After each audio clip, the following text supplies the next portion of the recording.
চারটা পদ্ধতি দিয়েছেন আল্লাহ জিকিরের, মনে মনে, কান্না জড়িত কণ্ঠে, ভীত সন্তুষ্ট হয়ে, আর উচ্চ আওয়াজ বাদ দিয়ে। জিকিরের শব্দ হবে চারটা: সুবহানাল্লাহ, আলহামদুলিল্লাহ, লা ইলাহা ইল্লাল্লাহ, আল্লাহু আকবার। বাংলাদেশে এখন ৪৮,০০০-এর উপরে সরকারি জরিপে দরবার আছে। আপনি একটা দরবার আমারে নিয়ে চলেন যেখানে এই চারটা শব্দের বাইরে জিকির হচ্ছে না, আপনি নিয়ে চলেন, আমি যাব। চট্টগ্রামের আব্দুল জব্বার রহমতুল্লাহ আলাইহির যে দরবার ছিল বাইতুল শরফ, এখানে নিয়ম নীতি ছিল, এখন অনেক পাল্টিয়ে ফেলিস। বাকিগুলোর কথা তো বলার মতো ভাষা আমাদের নেই। কিছুক্ষণ ওখানে গেলেই সুবহানাল্লাহ, আলহামদুলিল্লাহ, আল্লাহু আকবার দেয়, এরপরে ইয়ালি বাবা, শালি বাবা, দয়াল বাবা, ন্যাংটা বাবার নামও জিকির হচ্ছে। বলেন তো জিকিরের শব্দ কয়টা, সিস্টেম কয়টা? এর বাইরে যদি কেউ শরীয়ত বানিয়ে বলে না ইয়ালি বাবা বলেও জিকির জায়েজ আছে, ওর ঈমান থাকবে? যেহেতু এলাকাতে অনেকে না বুঝে করেন, এটা বাদ দিন। জিলহজ মাস আসলেই নবীজি জিকির বাড়িয়ে দিতেন, কিন্তু আল্লাহর শেখানো পদ্ধতিতে। জিকিরের দ্বিতীয় অর্থ হচ্ছে আল্লাহর আইন, আল্লাহর বিধান। খুব খেয়াল করে শুনবেন। আমান আরাদান যিকরি ফাইন্না লাহু মাঈশাতান দঙ্কা ওয়া নাহশুরুহু ইয়াওমাল কিয়ামাতি আ'মা। সূরা তাহা 16 নম্বর পারা 19 নম্বর পৃষ্ঠা 13 নম্বর লাইনে আছে 124 নম্বর আয়াত। এটা তাফসিরে ফি জিলালিল কোরআনে থেকে বলছি।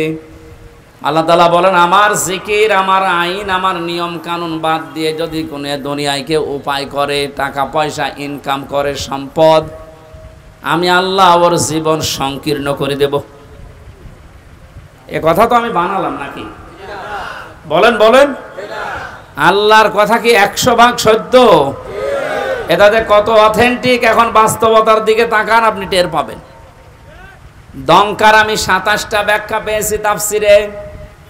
1 নম্বরে, পৃথিবী থেকে যদি আল্লাহর আইন বাদ দিয়ে, আল্লাহর বিধান যেটা আছে ওইটা বাদ দিয়ে উপায় করে টাকা পয়সা, চর্ম চোখে দেখবে যে হ্যাঁ উপায় হচ্ছে, আল্লাহ পাক বলেন ওর ভেতরে 1 নম্বরে আমি কোনো বরকত রাখবো না। চর্ম চোখে দেখবে যে টাকা পয়সা 10 লাইন দিয়ে আসতেছে, 15 লাইন দিয়ে চলে যাওয়ার ব্যবস্থা করে দেব। 2 নম্বরে, দুনিয়াতে ওই লোকটা কোনোদিন ওই সম্পদ আল্লাহতে দেবে না। এটা আমি বানালাম না, মানে এটা আমি বানালাম। আপনি এই দেশের দিকে আজ তাকান, যারা আল্লাহর আইন বাদ দিয়ে উপায় করছে, আপনি দেখবেন চর্ম চোখে তাদের ব্যাংক ব্যালেন্স, টাকা পয়সা, নাড়ি বাড়ি গাড়ির অভাব নেই, দেশে জায়গা হয় না, অনেকে আবার বেগম পাড়াও বানায়। কিন্তু বাস্তবতায় আল্লাহ কি অ্যাকশন নেয়, ওগুলো দিয়ে তাদেরকে আল্লাহ ভোগ করতে দেয় না। 2 নম্বরের 3 নম্বরের ব্যাখ্যায় পেয়েছি, এই মানুষটা যখন বিদায় নেবে দুনিয়া থেকে, সব চাইতে অবৈধ ইনকাম যারা দুনিয়ায় করে, এদেরকে আল্লাহ লাঞ্ছিত ভাবে, অপমানিত ভাবে, বেঈমান অবস্থায় বিদায় দেবে। পৃথিবীর সাক্ষী হয়ে থাকবে তাদের মরণে। কুষ্টিয়ার পাশে ঝিনাইদহ জেলার একজনে যে কিছুদিন আগেই মারা গেছে, কি অবস্থা তার, যে ডিটেলস এখন আসতেছে, 200 কোটি টাকার মামলা। লোকটা মারা যাবার পর তার লাশের একটা টুকরাও খুঁজে পাওয়া যাচ্ছে না। কয়েকদিন ধরে তার মেয়ে পর্যন্ত কেঁদে কেঁদে বলছে, একটা টুকরা দেন, একটু জানাজা করে মাটি দেই, তাও সান্ত্বনা পাবো। ফেসবুকে কয়েকদিন আগে দেখেছি কলকাতায় খেজুর গাছের সাথে 2টা বিচি ঝুলিয়ে আছে। অনেকে বলছে এটা ওই লোকের বিচি না, ওটা তাকিয়ে দেখলাম যে না, মানুষের বিচি অত বড় হয় না, ওটা মনে হয় ছাগলের বিচি হবে। কোন জায়গায় আল্লাহ মানুষকে নামিয়েছে আপনি টের পাচ্ছেন? আমি শুধু হাসির খোরাকি দেওয়ার জন্য বলি না, এটা বাস্তব দঙ্কার। 3 নম্বর ব্যাখ্যা, দুনিয়ায় সত্যি যদি আল্লাহর আইন বাদ দিয়ে কেউ উপায় করে, মহান আল্লাহ পাক তাকে এমন অবস্থায় দুনিয়া থেকে বিদায় দেবে, ওই লোকটা দুনিয়ায় সাক্ষী হয়ে থাকবে, ইতিহাস হয়ে থাকবে। পৃথিবী প্রকম্পিত হয়ে যাবে তার মরণ দেখে। 4 নাম্বার ব্যাখ্যায় আছে, এই লোকটা যখন মারা যাবে ঈমান তো পাবে না, মরণের সঙ্গে সঙ্গে কবরে দিতে দিতে ওর শাস্তি আল্লাহ নিজে ফেরেশতা দিয়ে আরম্ভ করবে। 4 নাম্বারটা আমি বানালাম নাকি? সবগুলো তাফসীর থেকে আমি নোট করে এনেছি, আপনি বাড়িতে এসে মিলাবেন, দেখবেন আপনার সাথে দু একটা মিলে যাচ্ছে। এই জন্য আল্লাহর জিকির মানে আল্লাহর আইন, আল্লাহর বিধান। আল্লাহর বিধান বাদ দিয়ে দুনিয়াতে সত্যি কেউ যদি উপায় করে, শরীক ফাঁকি দিয়েছেন যারা, শরীক ফাঁকি দেয় না দেশে? কত মানুষ এখন হজে আল্লাহর ঘর তাওয়াফ করছে, নবীজিকে সালাম দিচ্ছে রওজার পাশে দাঁড়িয়ে, অথচ নিজের আপন ভাইয়ের জমি জাল দলিল করে নিজের নামে লিখে নিয়েছে। এটা আমি মনে হয় বেশি বলে ফেললাম, আমি নিজে ছিলাম হজে, দেখেছি। হজে আসার সময় বনের সম্পদগুলো ফাঁকি দিয়ে নিজের নামে লিখে নিয়েছে। বনকে তো মানুষ করে বিয়ে দিয়েছি, এই যথেষ্ট, আবার জমি দেব কেন? জমি দেবে কেন মানে তুমি তোমার বাবার ছেলে, আর ওইটা কি ও ধার করিয়ে নিস? আপনি আল্লাহর একটা বিধান পালন করার জন্য 7.5 লাখের উপরে টাকা খরচ করে হজে গেলেন, অথচ বনের 3 লাখ টাকা আপনি আত্মসাৎ করে গেলেন। এখানে বিধানটা কার ছিল? ওখানে আপনি এক আল্লাহর বিধান 2 রকম করে ফেললেন। এই জন্য শরীক যারা ফাঁকি দিচ্ছেন, দঙ্কার ব্যাখ্যা পড়তে পড়তে আমি এটা পেয়েছি, দুনিয়াতে যারা ভাই বোন ছেলে মেয়ে জনগণ, এ শরীক যারা ফাঁকি দিয়ে দুনিয়ায় চলবে, এই মানুষগুলো মরণের সঙ্গে সঙ্গে কবরে আমার আল্লাহ নিজে আযাব শুরু করবে। কারণ কি? কারণ আপনার নিচে যারা আছে এরা আপনার কাছে এতিম। এরা কি? বলেন বলেন। ইন্নাল্লাযীনা ইয়াকুলুনা আমওয়ালাল ইয়াতামা যুলমান ইন্নামা ইয়াকুলুনা ফি বুতুনিহিম নারা ওয়া সায়াসলাউনা সাঈরা। সূরা নিসা 4 নাম্বার পারার 17 নাম্বার পৃষ্ঠার 14 নাম্বার লাইনের 10 নাম্বার আয়াতে এটা ইবনে কাসিরে আছে। আল্লাহ পাক বলেন, নিশ্চয় যে বা যারা বর্তমানে খাচ্ছে ভবিষ্যতেও খাবে। এটা মোজারে, প্রেজেন্ট, ফিউচার, 2টা কাল দিয়েছেন ইয়াকুলুনার ভেতরে। আমওয়ালাল ইয়াতামা যুলমান, এতিমদের মাল সম্পদ জুলুম করে। প্রশ্ন আসতে পারে, এতিমের মাল আমি খাই না, আমি একটা অফিসের এমডি, আমার নিচে যারা আছে এদের বেতন থেকে কিছু কেটে খাই। আপনি একটা অফিসের এমডি যদি হয়ে থাকেন, আপনার নিচে যারা আছে হাদিসের ভাষায় সবগুলো আপনার কাছে এতিম। কথা বলে না কেন? কুমিল্লা জেলার ডিসি যিনি আছেন, এসপি যিনি আছেন প্রশাসনিকভাবে, ওনার নিচে এ জেলায় যত থানার ওসি, টিওনো, যত পুলিশ কনস্টেবল আছে সব তার ওই চেয়ারের কাছে এতিম। এজন্য এতিমের সাথে ভালো ব্যবহার করা, এতিমের সম্পদ যারা আত্মসাৎ করে, কোরআনের ভাষায় এই মানুষগুলো আল্লাহ পাক বলেন এরা জাহান্নামের আগুন দিয়ে পেট ভরে। প্রশ্ন আসতে পারে, কয় আগুন তো আমি খাই না, আমি কাতলা মাছ খেয়েছি, আমি ইলিশ মাছ খেয়েছি। আপনি যদি সত্যিই মানুষের সম্পদ আত্মসাৎকারী হয়ে থাকেন, শরীক ফাঁকি দেওয়া লোক এখানে যদি থাকে, সম্পদ যতই আপনি ভালো খাবার খান না কেন, আল্লাহর ভাষায় ওটা জাহান্নামের জ্বলন্ত আগুন। এ আয়াত পড়ার পরে আমার মনে হচ্ছে বাংলাদেশে এখন 100 জনের প্রায় 95 জন জাহান্নামের আগুন খাচ্ছে। বলেন না, ওই 5 জন বাকি আছে, ওর ভেতরে আমি আছি। হ্যাঁ, তাহলে তো ভালো। বাস্তবতা এইটাই দেখতে পাচ্ছি। প্রাইমারিতে চাকরি নিতে হলেও যোগ্যতা থাকার পরও আপনাকে 10 লক্ষ টাকা দেওয়া লাগছে। যদি ওই সিস্টেম এখন অনেকটা পাল্টিয়েছে পরীক্ষার মাধ্যমে, আলহামদুলিল্লাহ। আগের যে সিস্টেমগুলো ছিল অভাবে যোগ্যতা থাকার পরেও যাদের কাছে টাকা পয়সা নেওয়া হয়, এরা তো আপনার কাছে, আপনার এই দপ্তরের কাছে এতিম। কি এরা এতিম না? এদের কাছ থেকে আপনি হাদিয়া বলে নেন, আর তৌফা বলে নেন, আর চাই বলে নেন, স্পিরিট মানি বলে অনেকে নেয়। এগুলো সব হবে আল্লাহর ভাষায় জাহান্নামের আগুন। আল্লাহ এতটুকু যদি শেষ করে দিতেন, দুনিয়ার হিসাবে আমি আয়াত পড়তাম না, পরের শব্দটা মারাত্মক। ওয়াসায়াসলাউনা সাঈরা, সিন, সাউফা, কদ, লাম, এরকম 13টা শব্দ আছে আরবি গ্রামারে। কোন সেন্টেন্সের আগে যদি একটা আসে অর্থ হয় অতি তাড়াতাড়ি।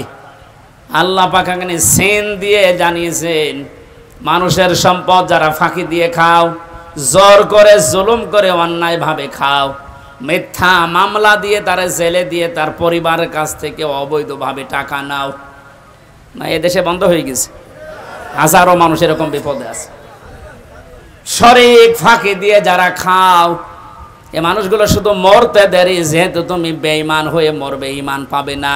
ওই যে দংকার 4 নাম্বার ব্যাখ্যা, যারা অবৈধ ইনকাম করে ওদের ঈমান নসিব আল্লাহ বন্ধ করে দেয়। বলেন নাউজুবিল্লাহ।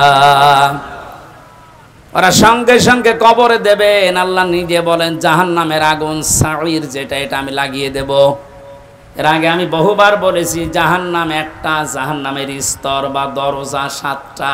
জাহান্নামের দরজা কয়টা? এই 7টার ভেতরে সাঈর একটা। সাঈরে যাওয়ার জন্য যে 4 প্রকার মানুষের নাম আমরা কোরআনে পেয়েছি, তার 1 নম্বরে যারা এতিমের মাল আত্মসাৎ করে, ফাঁকি দেয়, শরীক যারা ফাঁকি দেয়, এদেরকে মরণের পরে আল্লাহ জাহান্নামে সাঈরে নিজে পাঠিয়ে দিয়ে আগুন লাগিয়ে দেবেন। কুমিল্লাবাসী, কারো দিকে তাকিয়া নিজের ইমানের দিকে তাকিয়ে বলেন তো, এখানে শরীক ফাঁকি দেওয়া মানুষ আছেন কিনা? আওয়াজ দেওয়া আকারে আওয়াজ দিলে আমার মনে হয় এই এলাকায় এসব নেই। এই শরীক ফাঁকি দিয়েছেন কারা? দেখি হাত তোলেন তো। একজন। আমি তো তামাশা করি নাই ভাই।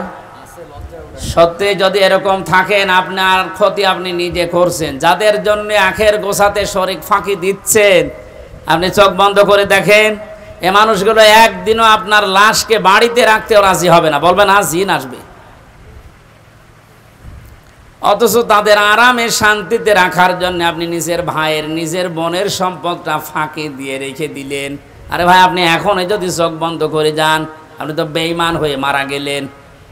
ওই অবৈধ সম্পদটা আপনার মেয়ে, আপনার ছেলে, আপনার স্ত্রী আরো অবৈধ কাজে ব্যয় করবে, আর ফ্ল্যাক্সি লোড হয়ে, বিকাশ নগদ হয়ে সব আপনার খবরে যাবে। যদি বলেন আমার তো নগদ খোলা নেই, এমনি খুলে যাবে, খোলা লাগবে না। আল্লাহ আমাদেরকে সহজভাবে বুঝ যেন দান করেন, বলেন আমিন। জিলহজ মাস 4 নম্বরে নবীজি বেশি বেশি যেটা করার জন্য আহ্বান জানিয়েছেন, সেটা হচ্ছে এই মাস যারা পাবে, সামর্থ্য যদি থাকে, অবশ্যই যেন তারা হজ করে। আজ হাজারো মানুষ হজ করার সামর্থ্য থাকার পরও হজে যাচ্ছে না। এখানে যারা দায়িত্বে আছেন, এই মন্ত্রণালয়ে যারা আছেন, আমাদের পাশের রাষ্ট্র হিন্দু রাষ্ট্র, হজে যাওয়ার পরে আমি দেখেছিলাম ওখান থেকে হজে যেতে বাংলাদেশের 3 ভাগের 1 ভাগ টাকা লাগে। তারাও তো এত দূর থেকে যায়। হজের খরচ যারা উল্টাপাল্টা করে বাঁচিয়ে সিন্ডিকেট করে এখান থেকে হাসিদেরকে আল্লাহর ঘর পর্যন্ত যেতে বাধা দিচ্ছেন, আপনিও আল্লাহর পথে বাধা দানকারী হিসাবে কিয়ামতে উঠবেন। এর সাথে যারা রিলেটেড আছেন তারা এখান থেকে সতর্ক হন, ওদেরকে সতর্ক করেন। ওরা নিজেরা তো জাহান্নামে যাচ্ছে, আপনার সাপোর্ট নিয়ে আপনাকেও নিয়ে যাচ্ছে। যদি বলেন আমি কি করব, আমার তো কিছু করার নেই, আমি একেবারে নিচে আছি। ঈমান রাখার জন্য যে পদ্ধতিগুলো আছে 3টা, ওটার একটাও তো আপনার থাকা লাগবে। মান রাআ মিনকুম মুনকারান ফালিয়ুগায়্যিরহু বিয়াদিহি। তোমাদের ভেতরে কেউ যদি আল্লাহ বিরোধী, শরীয়ত বিরোধী কোনো কাজ দেখে, সে যেন অবশ্যই তার হাতের দ্বারা বাধা দেয়। হাত মানে এই হাত, হাত মানে এই হাত না, না, ইয়াদুন মানে শুধু এই হাত না, ইয়াদুন মানে ক্ষমতার হাত, আইনের হাত, প্রভাব প্রতিপত্তির হাত, দলীয় হাত। যে যেই জায়গায় আছেন আল্লাহ বিরোধী, সমাজ বিরোধী, ইসলাম বিরোধী, মানবতা বিরোধী কোন কাজ দেখলে আপনার ঈমান রাখার জন্য হলেও আপনাকে হাতের দ্বারা বাধা দেওয়া লাগবে। এটা যদি কেউ করে সে ফার্স্ট ক্লাস ঈমানদার। এটা যদি আপনি না পারেন, আপনার হাতে যদি প্যারালাইজড হয়, না সম্ভব না, এ করতে গেলে আপনার বিপদ আরো বাড়বে, তখন আপনি মুখের দ্বারা হলেও প্রতিবাদ করবেন, না এটা অন্যায়, এটা বন্ধ করেন। আর আমরা এটাই করছি। কুমিল্লা শহর থেকে মাত্র 2 কিলোমিটার দূরে ভারতের এরিয়া, ওখান থেকে একজন হজে গেলে ওর যদি 2.5 লাখ টাকায় হয়ে যায়, আমার 7.5 লাখ লাগবে। কোন কারণে? এই সিন্ডিকেট ভাঙা লাগবে। কোটি কোটি টাকার ব্যবসা করছে এখানে যারা দায়িত্বে আছে তারা। এই জন্য আমাদের যেহেতু ওই পর্যায়ে কিছু করার নেই, হাত তো নেই, হাত তো প্যারালাইজড। সুতরাং মুখের দ্বারা প্রতিবাদ করা যতটুকু ভাষা আছে আমরা করলাম। আল্লাহ যেন আমাদের এই ভাষাটাকে কবুল করেন। এটাও যদি না পারা যায়, সর্বশেষ মনে মনে ঘৃণা করা, এইটাও অনেকে করে না। আরো আল্লাহ বিরোধী, আল্লাহর ঘরে যেতে ডাইরেক্ট না ইনডাইরেক্ট ভাবে বাধা দেওয়া হচ্ছে, আরো খুশি হয়। আজকের এই অনুষ্ঠানটায় আমরা কি বলবো বলেন তো? যেহেতু কোরআনে কারিমের সামনে যে তেলাওয়াতকৃত আয়াত পড়লাম আপনাদের, এটা কোরবানি সংক্রান্ত, আর সামনে 4-5 দিন পরেই কোরবানি। তা আমাদের এখানে আলোচনাও তো ওই ধাঁচে আমরা করব। এরপরেও যদি কোনো মহল উল্টাপাল্টা ধারণা করে এটা বন্ধ করে দেয়, এটা ডাইরেক্ট না ইনডাইরেক্ট যারা চেষ্টা চালিয়েছিলেন, আপনি কোরআনে বাধা দানকারী হিসাবে কিয়ামতে উঠবেন।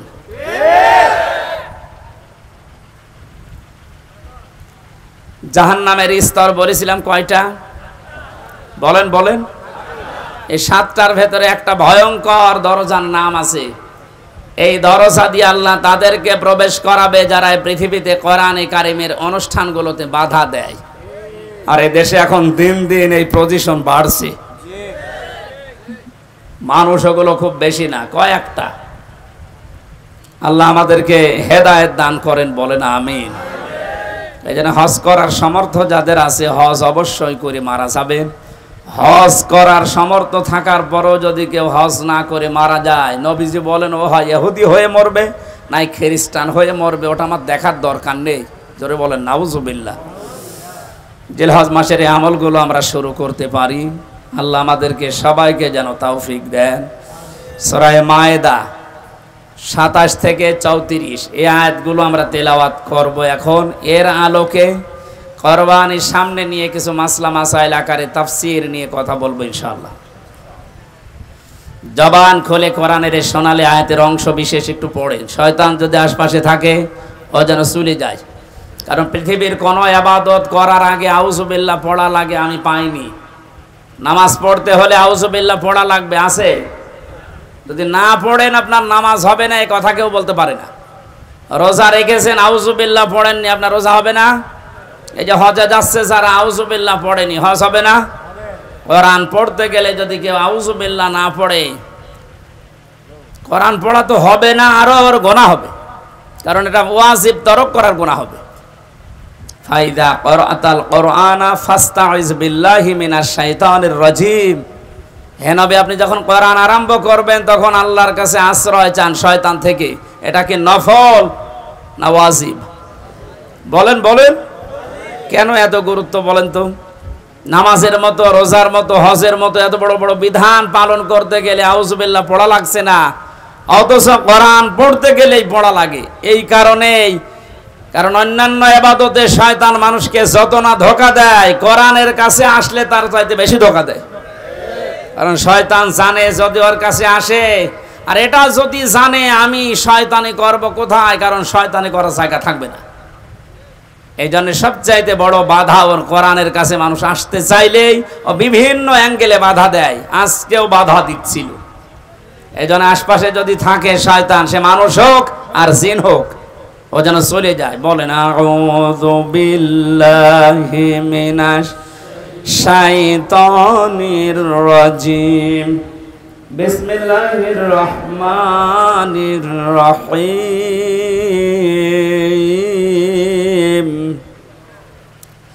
ওয়াতলু আলাইহিম নাবা বনাই আদম বিল হক। সাদাকাল্লাহুল আযীম। সূরা মায়েদা 27 নম্বর আয়াত পড়েছি অংশ। কোন সূরা বলেন তো? মায়েদা মানে দস্তরখানা। মায়েদা মানে কি? দস্তরখানা নামে আল্লাহ একটা সূরা দিলেন, অথচ এর গুরুত্ব অনেকের কাছেই নেই।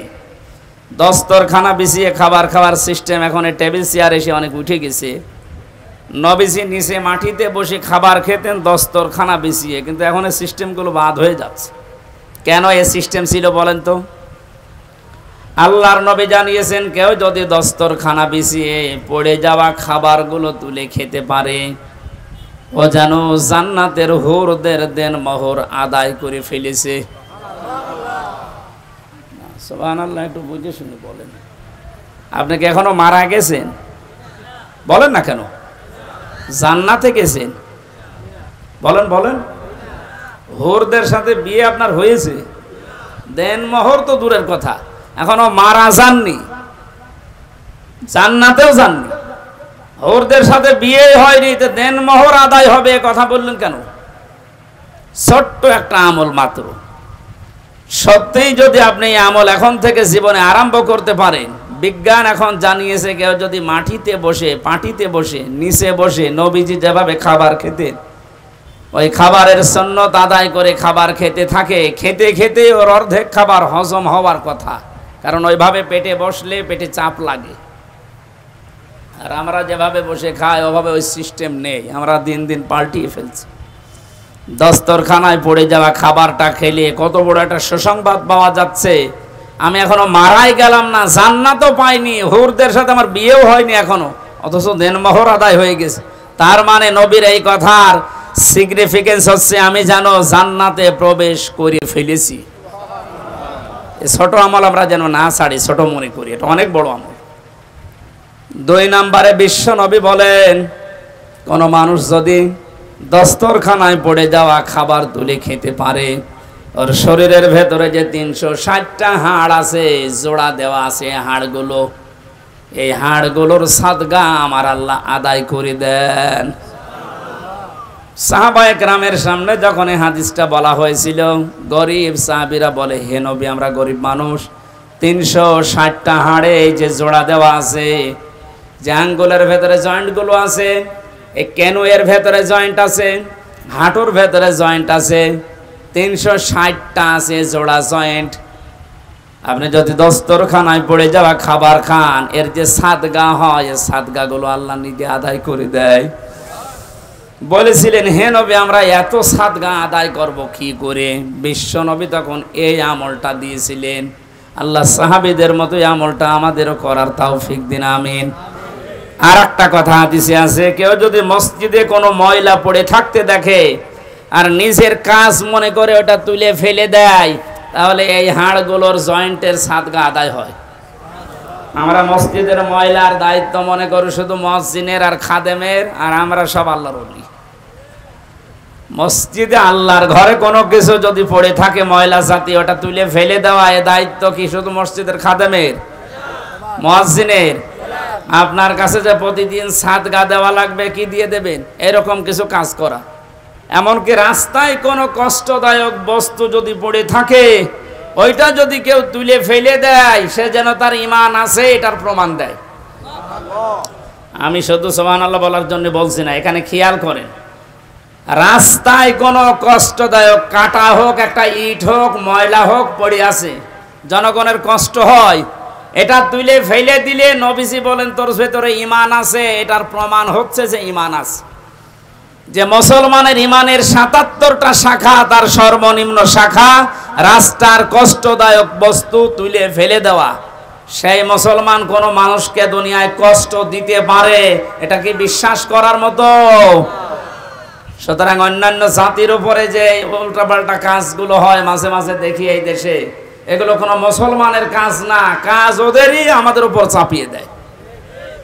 কোন মুসলমান যদি এ কাজ করেও বুঝবেন ও মুসলমানের ভেতরে ঈমান নেই। বলেন তো, রাস্তার কষ্টদায়ক বস্তু তুলে ফেলা যেখানে ইমানের একেবারে সর্বনিম্ন স্তর, সেই মুসলমান কোনদিন সন্ত্রাসী হতে পারে? বলেন বলেন, জঙ্গি। আপনি কাঁটা পেলে, রাস্তায় ইট পেলে আরো তুলে ফেলে দেবেন যেন মানুষের কষ্ট না হয়। আর বাংলাদেশের মানুষের ঘরের আবর্জনা, নিজের উঠানের ময়লা সব এনে রাস্তায় জমা করে, ও কোন ইমানের পরিচয় দেব? আপনাদের কুমিল্লা জেলা একটু পরিষ্কার আছে, এই জন্য টের পাচ্ছেন না। এগুলো যারা করছেন আপনার ইমানই নেই, এটা ইমানের সর্বনিম্ন একটা স্তর। এইটাও যদি আপনি না করতে পারেন, আরো রাস্তায় সব ময়লা মাটি এনে জমা করে, তা আপনি নবীর হাদিস অনুযায়ী বিশ্বাস করেন আপনার ইমান নেই। আপনার কি নেই? আপনি বলেন না আমি তো কালেমা পড়ি। আরে ভাই, কালেমার স্তর এইটা, আপনার এইটাই নেই তো। প্রথম তো বিয়ে করা ফরজ, এটা বলতে পারবে? আল্লাহ পাক কয়দিন জানিয়েছেন, হ্যাঁ ধরা যাবে, তাকানো যাবে, বিয়ে করা লাগবে। আদম আলাইহিস সালাম আগে পেছনে না ভেবে বলছে, আল্লাহ আমি রাজি আছি। আল্লাহ পাক শর্ত দিয়েছেন, বিয়েতে রাজি হয়ে গেলে বিয়ে করতে হলে দেনমোহর দেওয়া লাগবে। এটা নেই। এখান থেকে মাসলা বের হয়, অজানা অচেনা কোনো মহিলাকে নিয়ে যদি আপনি তাকাতে চান, আনন্দ করতে চান, ধরতে চান, এটা বিয়ে করা শর্ত।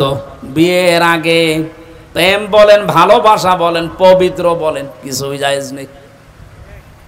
অনেকে বলছে না এটা পবিত্র ভালোবাসা।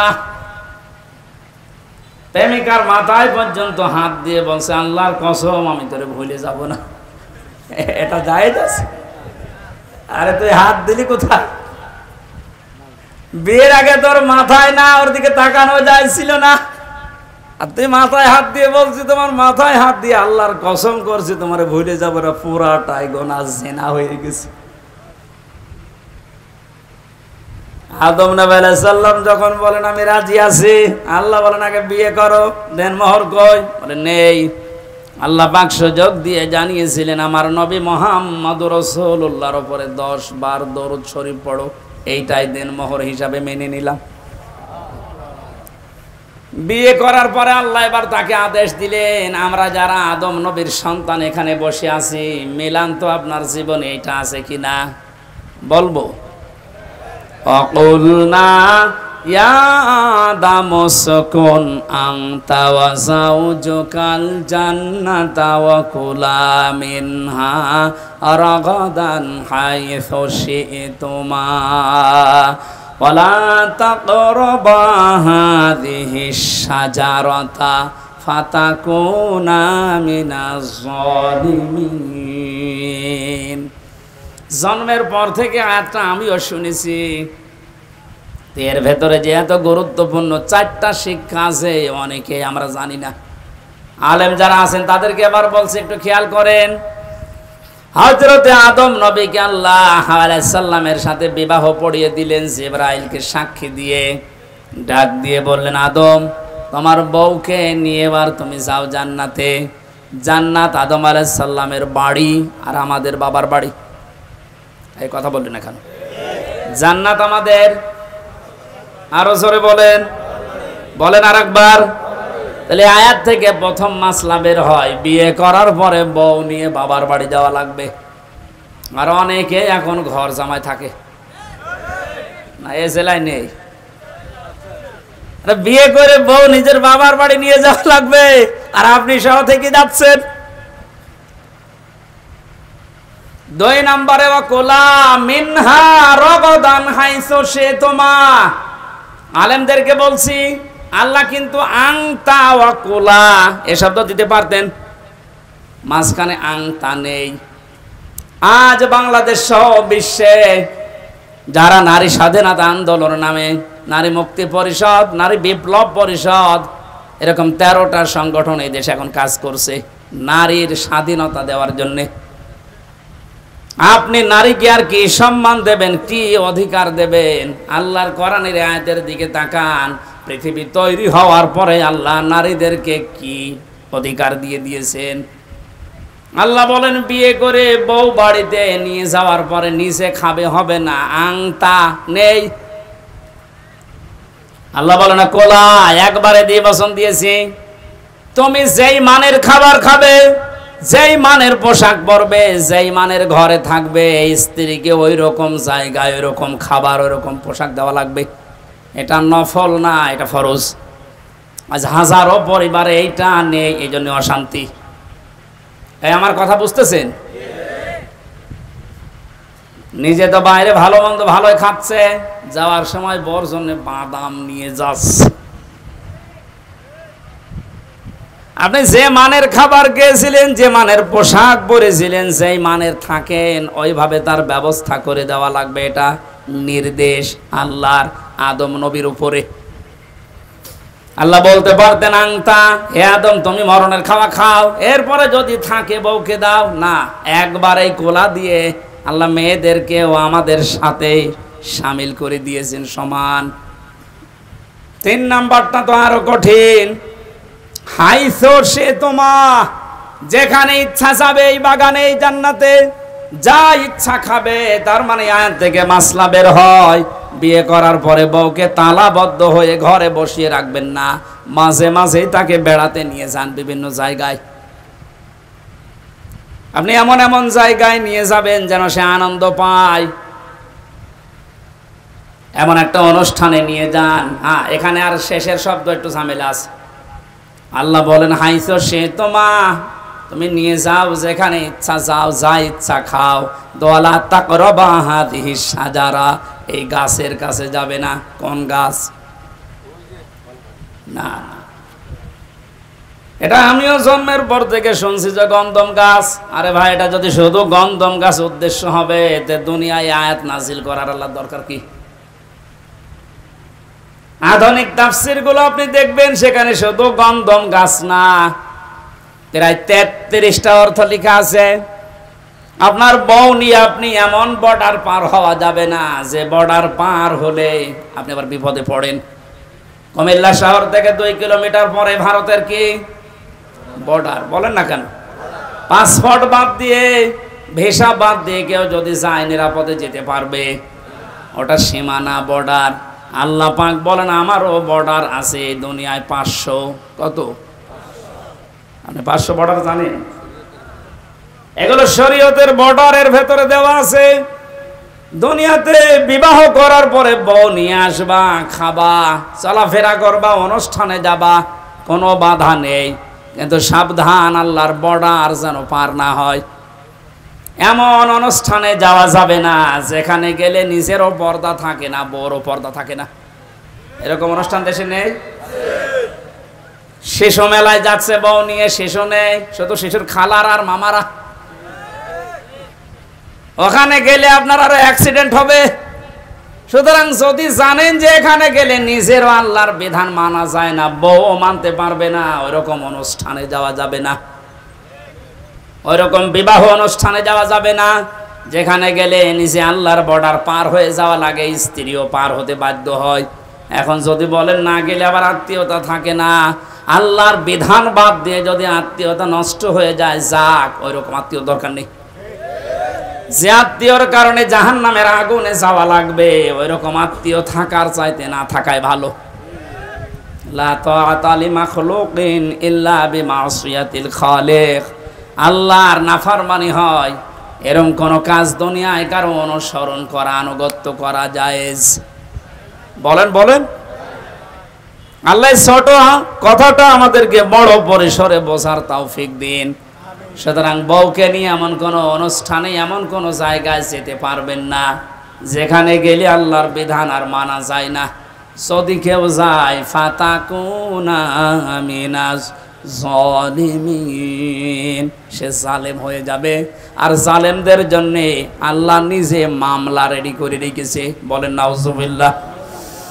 কোরআনে যত আয়াত আমি পড়েছি সব চাইতে সূরা শূরা 25 নাম্বার পারা, 6 নাম্বার পৃষ্ঠা, 12 নাম্বার লাইনের 42 নাম্বার আয়াতটা আমাকে আতঙ্কিত করে বেশি। এই এদিকে তাকান, সূরা শূরার 42 নাম্বার আয়াত একটু মিলান। ইন্নামাস সাবিলু আলাল্লাযীনা ইয়াযলিমুনান নাস ويبغون في الأرض بغير الحق إلى آخر আয়া। আল্লাহ পাক বলেন আমি নিজে কিয়ামতের দিন মামলা দায়ের করব, আমি কেস করব, আমি অভিযোগ দায়ের করব তাদের বিরুদ্ধে যারা দুনিয়ায় মানুষ হয়ে মানুষের উপরে জুলুম করে। এ দুনিয়ায় নেই, আর আসতে বলে। আপনি কথাটার ওজন টের পেয়েছেন? এ কথার লোড কত? আল্লাহ নিজে মামলা দায়ের করবে, উনি মামলার বাদী। যিনি বিচার করবেন বিচারক, উনি যদি বাদী হন আপনার রায় তো পক্ষে আসবে। বলেন,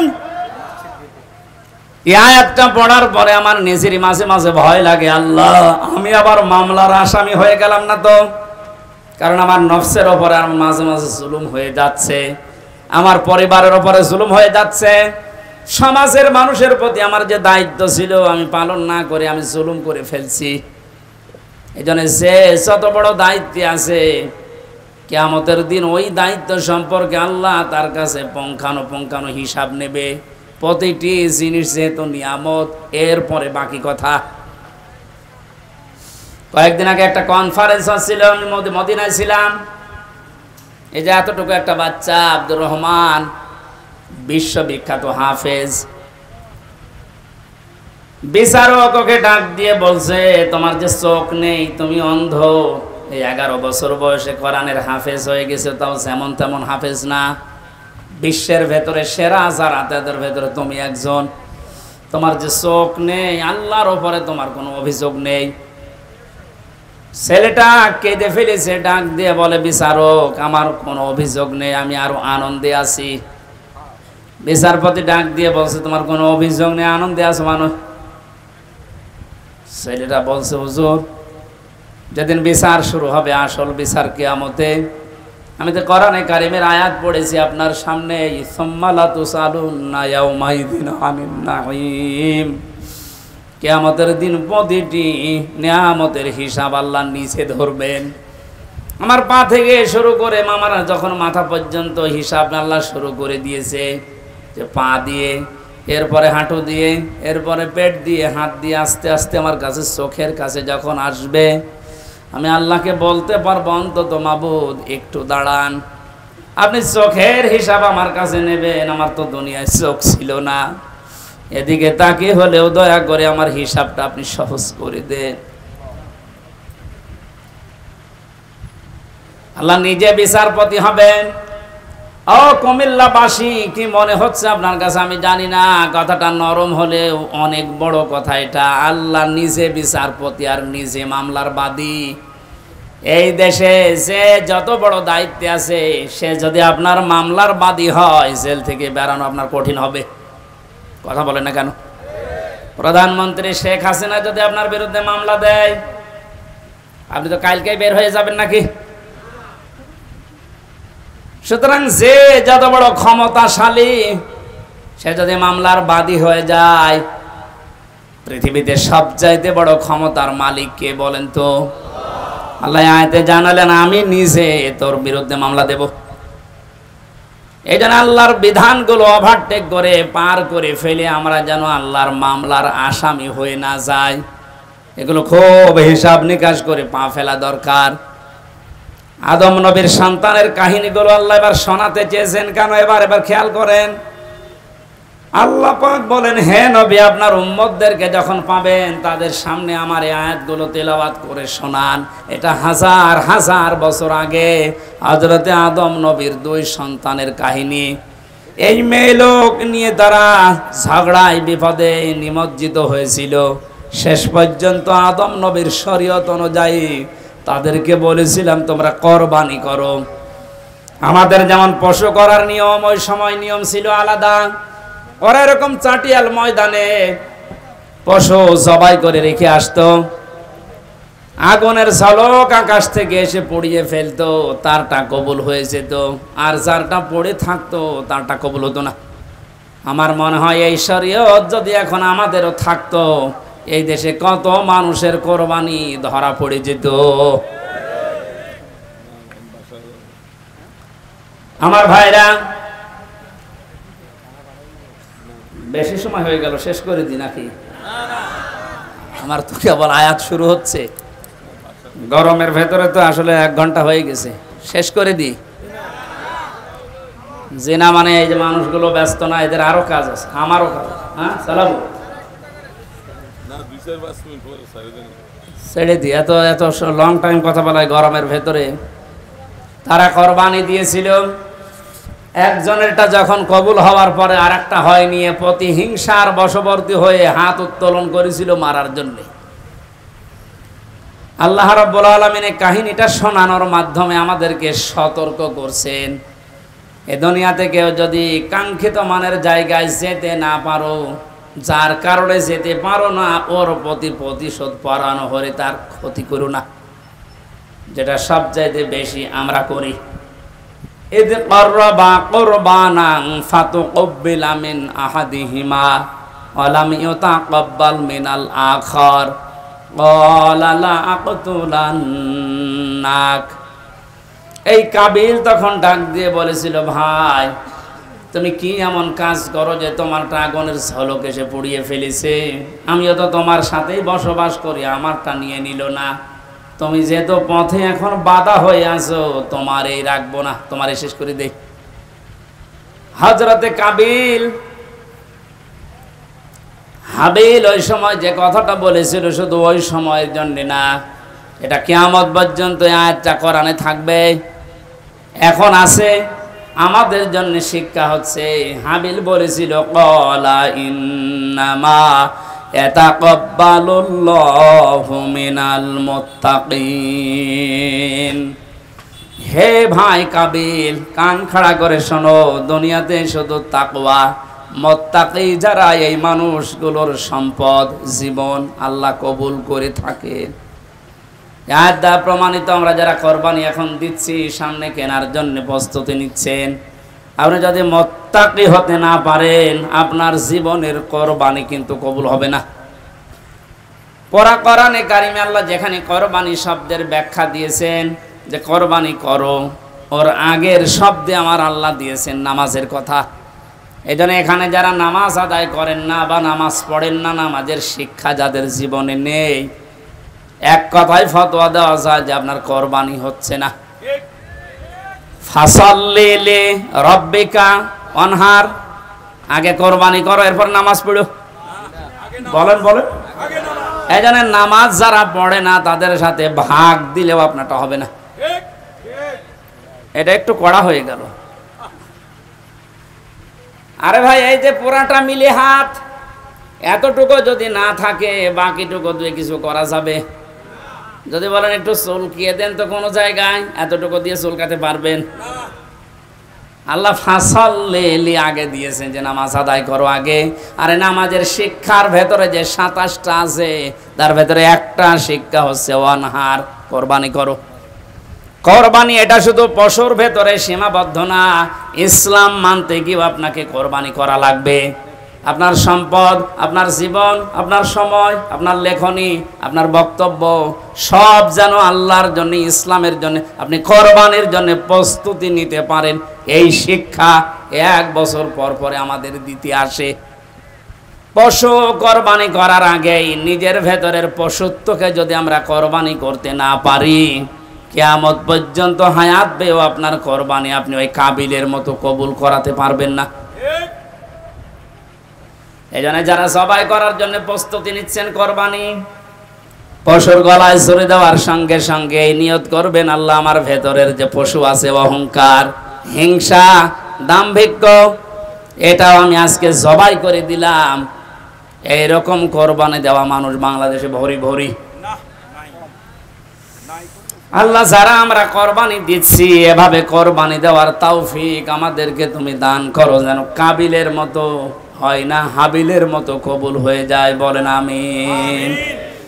সম্মানিত ভাইরা, আমি দাম্পত্য জীবন নিয়ে কয়েকটা বই লিখেছিলাম, 6টা, তার ভেতরে 2টা বই নিয়ে এসেছি। পারিবারিক জীবনে যাদের অশান্তি, এটা থেকে উত্তরণের উপায় 19টা লিখেছি।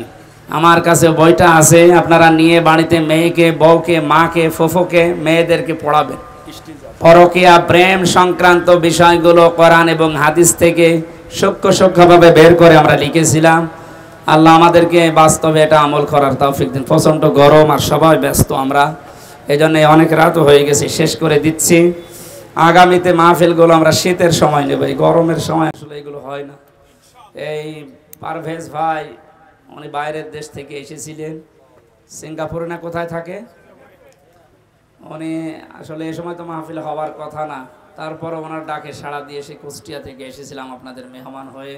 একটা মোনাজাত করে এরপরে বইটা নিয়ে আপনারা বিদায় নিন। আল্লাহুম্মা আমিন। লা ইলাহা ইল্লা আনতা সুবহানাক ইন্নী কুনতু মিনাজ জালিমিন। আমিন।